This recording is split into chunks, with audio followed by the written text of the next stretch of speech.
Olá, amigas e amigos do Responsabilidade, que nos dão o prestígio, a honra e o carinho da sua audiência. O nosso verdadeiro muito obrigada. Eu sou só gratidão aqui. Competitividade é uma palavra-chave quando o assunto é se estabelecer no mercado empresarial. Agora, será que você que tem uma empresa, seja ela de médio ou pequeno porte, ou até mesmo você que é do mercado informal, sabe gerir bem?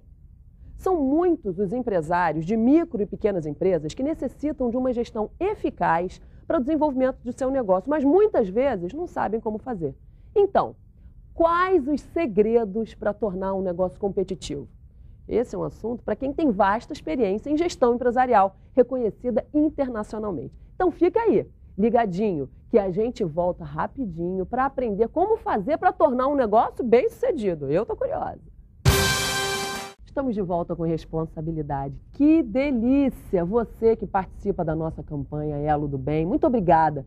Temos ajudado inúmeras famílias através da sua solidariedade. Então, depois do programa, quer dar uma passadinha lá no seu guarda-roupa, as coisas que não estão te servindo mais, se você não usou nos últimos 2 anos, é muito provável que você não vai usar mais. Faz aquela limpezinha, liga pra gente, olha aqui, ó, 2221-4300, em horário comercial durante a semana, que nós vamos fazer uma organização que nós recolhemos doações no estado inteiro, doando para ONGs, instituições, associações que tanto precisam. Quero aproveitar também para agradecer o amigo Ricardo Siqueira. Olha que lindo esse livro que ele deu para mim. Olha só que bacana, um livro de fotografias, lindo. Muito obrigada, Ricardo, marido da minha amiga. Ó, Brasil Geológico, tá vendo? Fotos de todo o Brasil, um livro em português e inglês, marido da minha amiga Márcia Gateira. Hoje, estamos no nosso estúdio com o Cristino Áureo, que é deputado estadual, secretário de Estado de Agricultura, e ela, que é formada em Desenho Industrial, Direito e Economia pela UFRJ. Também é presidente da Papillon, Indústria e Comércio de Embalagens. Foi a primeira mulher a assumir a presidência de um sindicato industrial, o Simpapel. É vice-presidente da Firjan e, em 2005, foi eleita pela revista Forbes como a mulher mais influente do Brasil. Viu só? Na categoria Indústria e Varejo. É também presidente do Banco da Mulher e do Conselho Empresarial de Gestão Estratégica para a Competitividade. Seu nome é Ângela Costa, nossa amiga. Que prazer, Ângela, belíssima e competente aqui no nosso programa.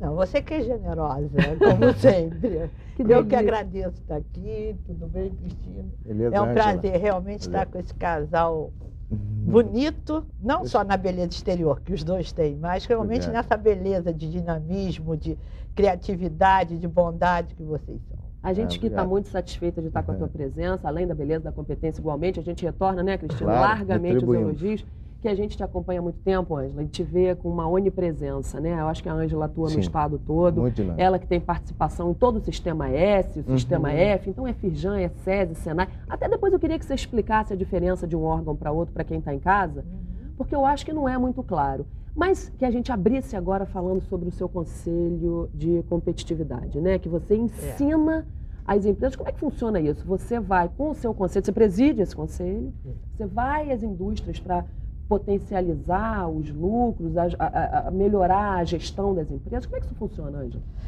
A Firjan, que é a Federação das Indústrias do Rio de Janeiro, tem vários conselhos temáticos, né? E um deles é de gestão estratégica para a competitividade, do qual eu tenho a honra, mediante todos os meus conselheiros importantes da maneira que são, de presidir. E realmente, qual é o objetivo do nosso conselho? É fornecer às empresas, tá, ferramentas para que ela possa ser competitiva no mundo de hoje. Hoje não adianta só você saber, né, o que você está fazendo do teu produto. Você tem que estar aberto, a globalização está aí. E eu acho que nós temos que preparar as empresas gestão. Hoje não é mais importante só que o produto tenha qualidade. O fundamental é que a gestão da empresa tenha qualidade. E muitas vezes o pequeno e o microempresário diz assim, gestão, se assusta numa informação dessa. Pensa que é uma palavra que vai levar a custos ou vai levar a coisas que possam inviabilizar. Sem saber que ele faz uma gestão, usa ferramentas e que ele pode melhorar estas ferramentas. E esse é o objetivo do Conselho, é ensinar aos pequenos e microempresários, aos médios. Eu sempre me foco muito no pequeno e nos micros, porque as médias e as grandes empresas têm, às vezes, condição financeira até de contratar um consultor e ter isso dentro da empresa, o que o pequeno às vezes não tem, né? E esse é o nosso objetivo, levar essa informação.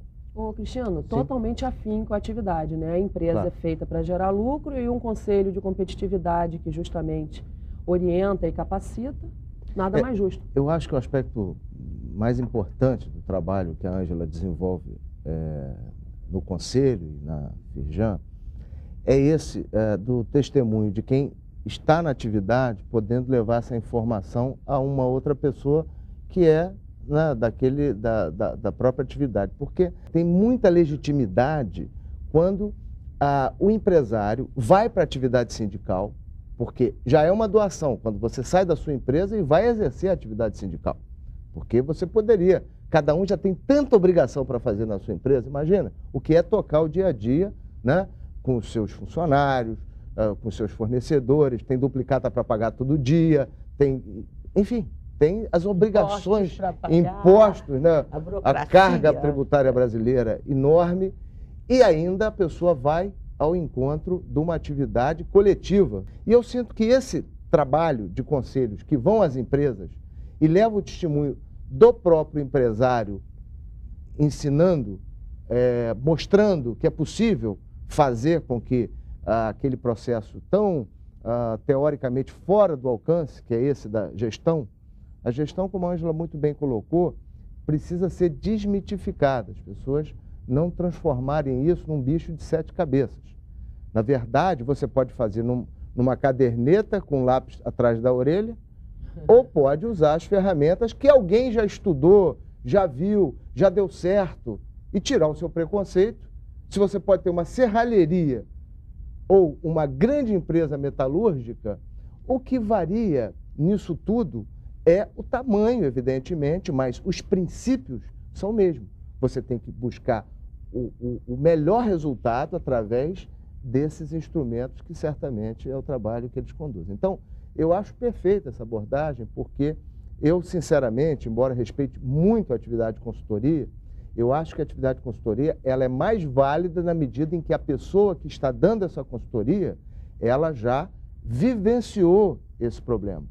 Eu costumo dizer, Ângela, até o seguinte: não conheço bom consultor que não tenha sido um fracassado em algum momento da sua carreira. Não conheço. É pré-requisito. Pré-requisito. Né? E quando eu digo fracassado, não é no termo. Os fracassos fazem parte das batalhas da vida. Você pode, quando você, num determinado momento, deu errado em alguma coisa que você fez, você tem uma chance maior de ter aquele aprendizado, às vezes doloroso, mas importante, e não deve ser vergonha para ninguém. Outro dia uma pessoa me disse que abriu e fechou 8 empresas antes de ser hoje uma potência que fatura quase 10 bilhões de reais por ano no Brasil. Então, assim, cada derrota dele parecia que era o final. Então ele falou assim, eu não tenho uma história de sucesso para mostrar, eu tenho uma história de muitos insucessos que depois eu consegui transformar aos 50 e tantos anos de idade já, quando eu consegui finalmente encontrar a fórmula que me levou, né? É uma empresa que está lá em Macaé, trabalha para o mundo offshore, e hoje tem uma empresa de muito sucesso. Então, eu acho que essas coisas fazem parte da vida empresarial e a gente tem que tirar um pouco o preconceito sobre isso, né? Eu acho que o melhor testemunho é dado exatamente por quem está no fogo, não é isso? Sujeito bom esse, hein? Gostei, quebrou 8 vezes. Eu conheço várias empresas, porque no nosso conselho nós trazemos, inclusive, casos de exemplos de empresas que passam por essa situação e que persistem. Eu acho que eu posso até citar uma, porque foi dito no nosso conselho, inclusive, a Spoleto. É porque eu vou citar só porque é muito conhecida, né? Aquela de massa. Eles quebraram inúmeras vezes até dar certo. Quer dizer, então é uma questão ali de persistência do empresário, ele perceber que realmente, se ele tem o objetivo dele, se ele tem a meta, ele tem que perseguir. Que nada cai tão fácil assim do céu, né, que a gente adoraria. Mas eu acho que na vida é isso. É verdade. O que você poderia falar para quem está em casa nos assistindo agora, que poderia ser algumas dicas rápidas, né? Eu sei muito bem que a gente tem um tempo aqui no programa. O que você poderia dizer para iluminar quem é um micro e pequeno empresário? Olha, eu acho que tem as ferramentas são importantes. O Cristiano colocou muito bem, dizendo o seguinte, aquela pessoa que está com um lápis atrás da orelha, né? Pensa que às vezes não está fazendo gestão. É um engano. Porque eu vou dar um outro exemplo. Quando se fala em planejamento estratégico, muita gente fala assim, o que é planejamento estratégico? Não, eu não vou poder fazer na minha empresa, é caro, é isso. Não é. Todas as pessoas fazem um planejamento estratégico, tá? E toda empresa faz. Pode ser informal, ele não tomar conhecimento. Quando nós acordamos de manhã e dizemos, hoje eu vou ao programa da Cláudia, mais tarde eu vou à minha fábrica, eu depois vou jantar, eu estou planejando o meu dia. E às vezes a gente planeja a nossa semana e a gente planeja a nossa vida. A mesma coisa acontece com a empresa, tá? Todo empresário micro, ele sabe o que ele vai fazer, aonde ele pretende chegar. Às vezes é importante ele botar isso num papel, certo? Não ficar só na cabeça. E ele chega lá e diz, olha, eu pretendo esse mês fazer isto. O que eu pretendo neste ano? Metas. Comprar uma máquina, trazer um novo fornecedor. Tudo isso que é o planejamento, que ele pensa em fazer, ele está fazendo o seu planejamento estratégico. Mas o que você poderia imaginar, assim, rapidamente? Para ajudar as empresas, olha, tem várias, inclusive programas que ajudam isso, né?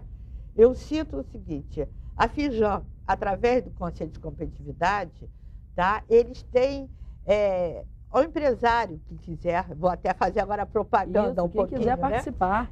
Do Conselho, entrar no site da Firjan, né? Qual é o site? Firjan, www.firjan.org. Uhum. Só, sem mais nada, né? Firjan.org. .org.br. E procurar o Conselho de Competitividade. Entendi. Mas se ele quiser participar do Conselho? Não, ele assiste as palestras do Conselho, porque isso vai estar. Quando ele bate lá no Conselho de Competitividade, tá? Ele consegue ver as palestras através de filmes, ele tem... Vocês filmam as palestras e carregam no site da própria Firjan. Exatamente. Então ele pode assistir todas as reuniões anteriores? Todas as anteriores. E tem também os papers, quer dizer, tem também os relatórios das reuniões. E se ele tem dúvida, ele pode fazer as perguntas e nós vamos responder. Entendi. Gratuitamente? Tudo gratuito. Olha que legal. Agora, uma outra ferramenta fantástica é o MPE. O que é o prêmio MPE? Tá?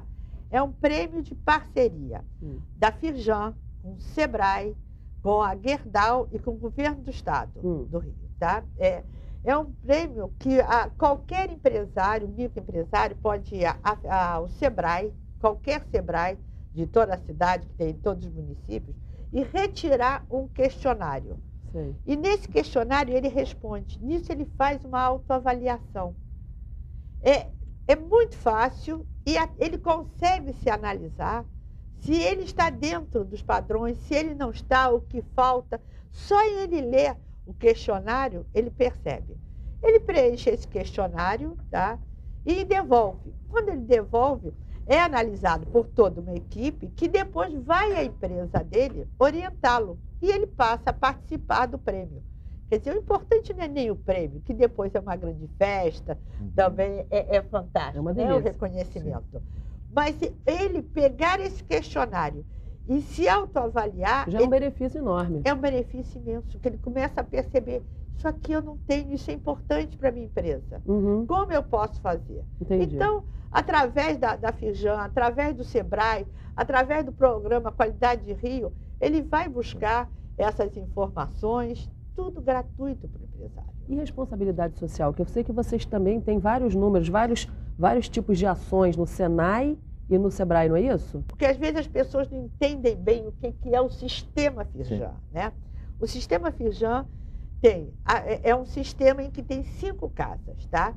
Firjan é a Federação das Indústrias do Rio de Janeiro, em que ela tem abaixo de si os sindicatos patronais da indústria, tá? São 104, no Rio de Janeiro, são 104 sindicatos que se unem, quer dizer, são as empresas que se unem conforme sua classe, né? O farmacêutico, no sindicato farmacêutico, de indústria de papelão, da indústria de papelão, que é o Simpapel. Entende? Metal mecânico, cada um em suas áreas, tá? E tem isso. Tirando a Firjan, tem o CIRG, que é o centro que as empresas se associam para fazer parte, individualmente.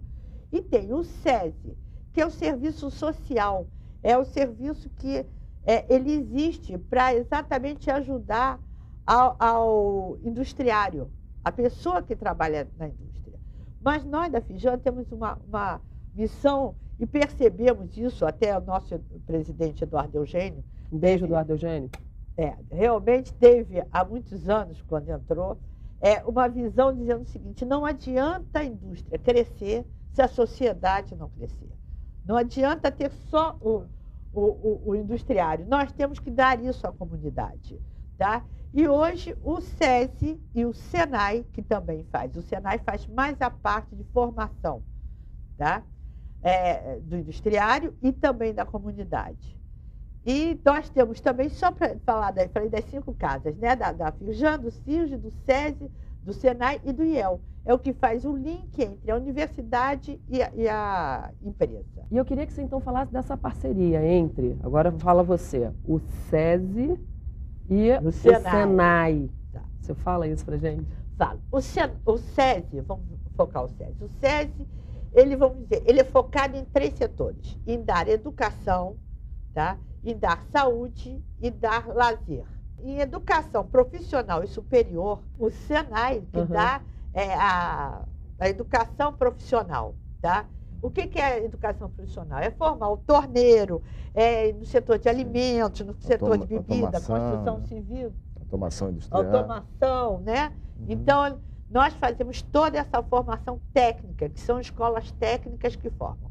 E hoje nós já temos curso superior, que é a parte de pós-graduação muito voltada a petróleo e gás, e agora foi autorizado a novos cursos, que é de automação e metalurgia, tá?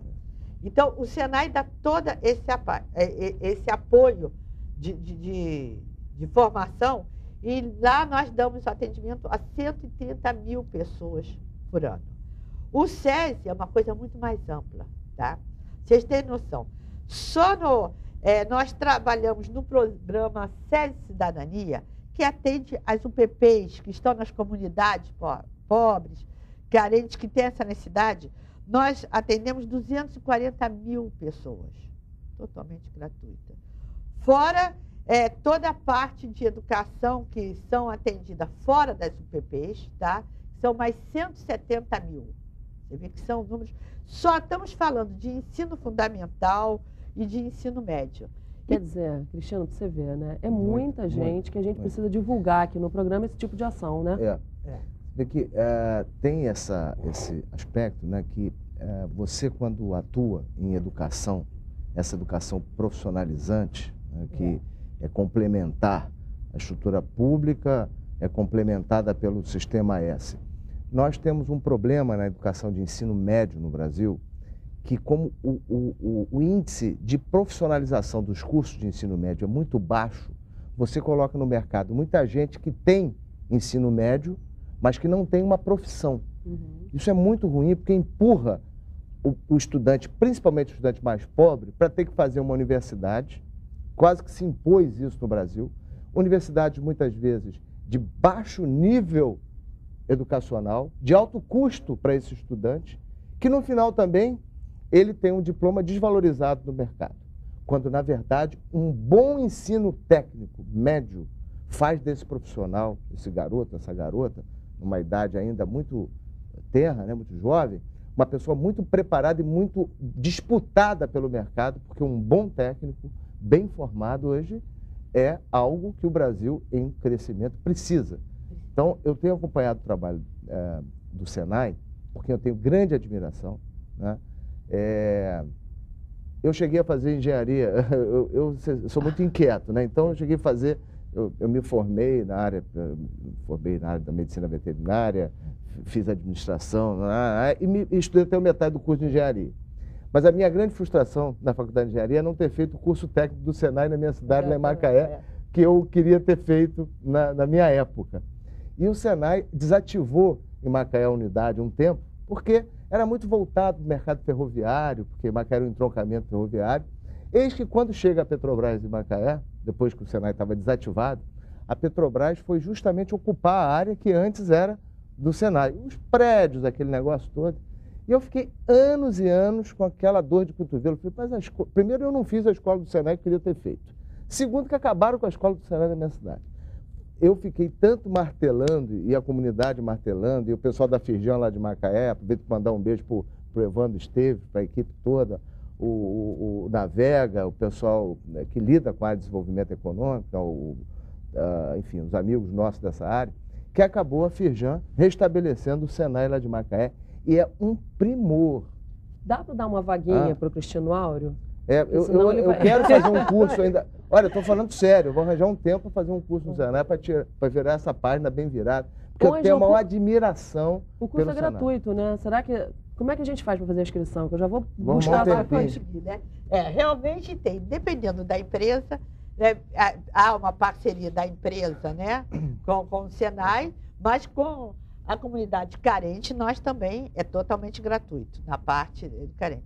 E lá nós temos um tanque fantástico, né, de mergulho, que aliás foi colocado, tem uns simuladores, porque Macaé realmente, essa área do Cristino, que ele é muito atuante, realmente está muito voltada a petróleo e gás. Sim. Então a Petrobras nos requisitou bastante, nós tentamos atender com simuladores que não existiam no Brasil, compramos, fizemos investimentos. Nós estamos casando lá agora, só para informação, nós estamos casando o CVT, que é o Centro Vocacional Tecnológico do Estado, que está para ser inaugurado, a gente conseguiu para 2.500 alunos lá em Macaé, o governador Sérgio Cabral e o nosso querido amigo Alexandre Cardoso colocaram lá em Macaé, as obras estão acontecendo, e o CVT é da Construção Civil e vai trabalhar em conjunto com o Senai nesse encontro. Então, vai ficar um show de formação. Ângela, para finalizar, porque é bom, você sabe, né? Você tem uma indústria de papel reciclado, não é isso? Eu tenho uma indústria de embalagem de papelão. Indústria de embalagem de papelão. E você usa também? Eu uso também papelão reciclado. Entendi.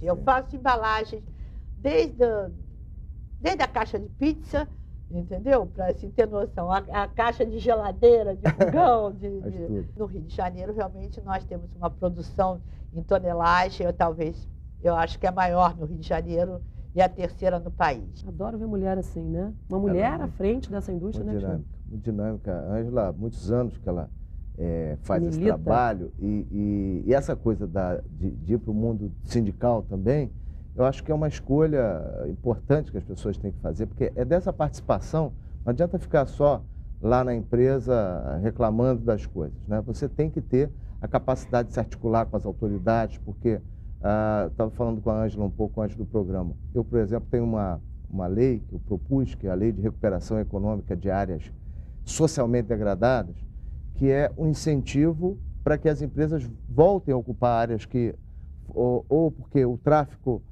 criou ali no entorno tanto transtorno que a empresa saiu dali, e pode ser num município do interior, pode ser na capital, ou áreas que passaram sobre o problema de tragédias, então precisam ser recuperadas. Enfim, essa lei dá uma série de oportunidades. Que tipo de empresário eu fui ouvir? Aquele que tem mais engajamento, porque é o que se preocupa com a sua empresa, mas também que se preocupa com o seu entorno. É aquele que está no pé das autoridades querendo melhorar. Você vê que às vezes, na mesma área, você tem 20 empresas, só tem um cara que se preocupa com a melhoria da rua, ele trabalha pelos outros. E não deveria ser assim. Todo mundo deveria se unir e poder trabalhar para aquele bem comum. Isso vale para tudo, isso vale para o empregado, isso vale para o empregador, né? Então eu tenho grande admiração pela Ângela por esse engajamento dela. É mútuo, tá? Ângela, beijo para quem?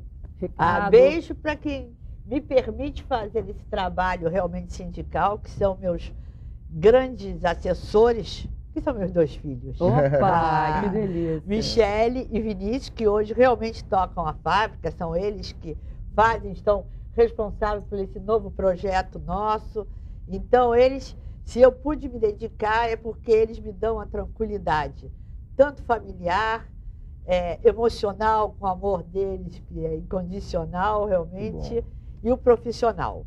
E eu gostaria de registrar só uma coisa, Cristina, isso que você falou, de escutar, que vocês foram escutar nessa lei, que eu acho fantástica pelo que você me falou.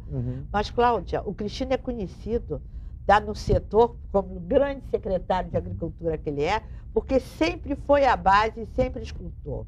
Eu também, fazendo parte de outros conselhos, também tenho contato com o pessoal da agricultura e sei realmente de como ele é admirado e querido nesse setor também. Não só da indústria, mas...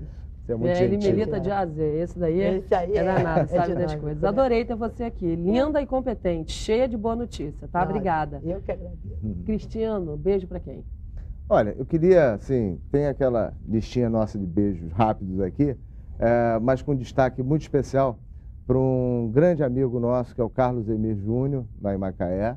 Aliás, dois grandes amigos. E o nosso querido Dr. Humberto. Um beijo para o Humberto, é um médico super dedicado, é um médico que dedicou sua vida à saúde pública.